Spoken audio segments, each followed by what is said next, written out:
In today's video, I'm going to teach you how to draw on Microsoft PowerPoint 2025. Step by step. First, sign into your Outlook account in your web browser. From the left sidebar, open PowerPoint.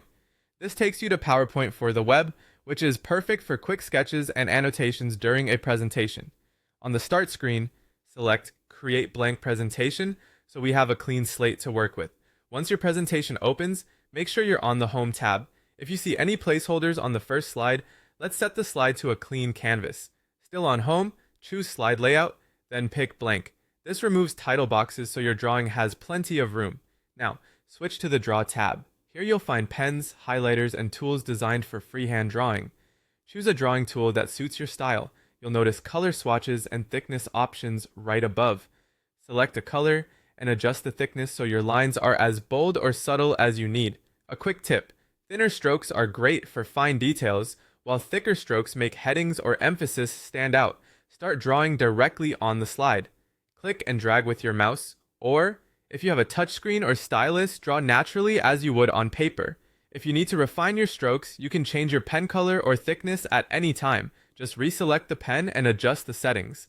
Made a mistake? Choose the eraser on the Draw tab, then drag over the parts you want to remove. You can also use undo if you want to quickly revert a stroke. Besides freehand drawing, you can create smooth hand-drawn lines using the scribble tool in Shapes. For that, go to the Insert tab, then click Shapes. In the Line section, select Scribble. Click and drag to draw your line. When you release, it becomes a shape you can move and format.